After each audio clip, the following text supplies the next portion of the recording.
Asia cup 2025-এর super ফোরে বাংলাদেশের সামনে এখন সবচেয়ে বড় সুযোগ ভারতের বিপক্ষে ইতিহাস গড়ার। আগামী 24 সেপ্টেম্বর দুবাইতে মুখোমুখি হবে দুই দল, আর এই ম্যাচে জয় পেলে টাইগারদের ফাইনালের পথ প্রায় খুলে যাবে। সুপার ফোরে প্রতিটি জয়ই গুরুত্বপূর্ণ, তাই শক্তিশালী ভারতের বিপক্ষে জয় বাংলাদেশের পয়েন্ট টেবিলের অবস্থানকে করবে আরও মজবুত। এই পর্বের শীর্ষ দুই দল খেলবে ফাইনালে, ফলে ভারত ম্যাচের ফলাফল নির্ধারণ করতে পারে বাংলাদেশের ভাগ্য। তবে শুধু জয় নয়, নেট রান রেটও এখানে গুরুত্বপূর্ণ ভূমিকা রাখবে। সমান পয়েন্টে একাধিক দল সুপার ফোর শেষ করলে রান রেটের ভিত্তিতেই ফাইনালের টিকিট নিশ্চিত হবে। তাই ভারতের বিপক্ষে শুধু জিতলেই নয়, নেট রান রেটেও নজর রাখতে হবে লিটনদের। ইতিহাস বলছে কাজটি সহজ নয়। এখন পর্যন্ত টি-20তে ভারতকে মাত্র একবারই হারাতে পেরেছে বাংলাদেশ, সেটি 2019 সালে। এরপর বহুবার লড়াই করলেও জয়ের মুখ দেখেনি টাইগাররা। যদিও ওয়ানডেতে চিত্রটা ভিন্ন। সর্বশেষ 6টি ওয়ানডে ম্যাচে ভারতকে 3 বার হারিয়েছে বাংলাদেশ। কিন্তু টি-20 একেবারেই আলাদা ফরম্যাট, যেখানে ছোট মুহূর্তের খেলা বদলে দিতে পারে ফলাফল। তাই প্রশ্ন উঠছে, আবার কি সেই ইতিহাস পুনরাবৃত্তি করতে পারবে বাংলাদেশ? ভারতের বিপক্ষে জয় পেতে হলে ব্যাটিং বিভাগেই সবচেয়ে বড় পরীক্ষা দিতে হবে টাইগারদের, কারণ ভারতীয় দলের ব্যাটিং লাইন আপ যে কোনো সময় বড় রান তুলতে সক্ষম। তাই সাইফ হাসান, লিটন দাস ও তৌহিদ হৃদয়ের মতো ফর্মে থাকা ব্যাটারদের বড় ভূমিকা রাখতেই হবে।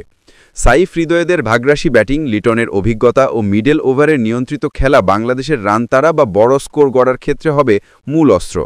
ভারতের বিপক্ষে ভালো ব্যাটিং ম্যাচের ভাগ্য নির্ধারণ করে দিতে পারে। তবে বাংলাদেশ চেষ্টা করবে তাদের বোলিং আক্রমণ ব্যবহার করে ভারতের স্কোর সীমিত রাখতে। এক্ষেত্রে তাসকিন, মুস্তাফিজ ও নাসুম রাখতে পারে গুরুত্বপূর্ণ ভূমিকা। ভারতের বর্তমান ফর্মও নজরকাড়া। বলতে বাধা নেই, বরাবরের মতোই এবারের আসরেও চ্যাম্পিয়ন হওয়ার সবচেয়ে জোরালো দাবিদার ভারত। এর আগে সুপার ফোরের প্রথম ম্যাচে বাংলাদেশের পারফরম্যান্সও চোখে পড়ার মতো ছিল। দুবাই ইন্টারন্যাশনাল স্টেডিয়ামে শ্রীলঙ্কাকে 4 উইকেটে হারিয়ে গুরুত্বপূর্ণ 2 পয়েন্ট সংগ্রহ করে লিটন দাসের দল। টসে জিতে শ্রীলঙ্কানদের ব্যাটিংয়ে পাঠায় বাংলাদেশ। মেন্ডিস ও নিশঙ্কার উদ্বোধনী জুটি 5 ওভারে 44 রান তুললেও মুস্তাফিজুর রহমানের দুর্দান্ত বোলিংয়ে নিয়মিত বিরতিতে উইকেট হারায় শ্রীলঙ্কা। মুস্তাফিজ নেন সর্বোচ্চ 3 উইকেট। এক প্রান্তে ভয়ঙ্কর ব্যাটিং করে দাসুন সানাকার 37 বলে 64 রানে অপরাজিত থাকেন, ফলে 20 ওভারে 7 উইকেটে 168 রান তোলে শ্রীলঙ্কা। জবাবে বাংলাদেশ ইনিংসের শুরুতেই তানজিদ হাসান তামিম 0 রানে ফেরেন। কিন্তু গ্রুপ স্টেজের ধীর গতির ও ভঙ্গুর ব্যাটিং থেকে হঠাৎ করেই সুপার ফোরে বাংলাদেশ দেখালো নতুন আগ্রাসী ব্যাটিং অ্যাপ্রোচ। সাইফ হাসান, লিটন দাস ও তৌহিদ হৃদয় একে অপরের সঙ্গে জুটি বাঁধে ও দ্রুত রান সংগ্রহ করে। শেষ ওভারের রুদ্রশ্বাস লড়াইয়ে এক বল হাতে রেখে 169 রানের লক্ষ্য তাড়া করে বাংলাদেশ 4 উইকেটে জয় পায়। এই জয়ের মাধ্যমে টাইগাররা কেবল 2টি পয়েন্টই নয়, সাথে অর্জন করেছে অনেক আত্মবিশ্বাসে, যা ভারতের বিপক্ষে গুরুত্বপূর্ণ ম্যাচে কাজে লাগবে। সুপার ফোরে জয়ের ধারাবাহিকতা ধরে রাখার লক্ষ্য নিয়েই বাংলাদেশ ভারতের বিপক্ষে মাঠে নামবে।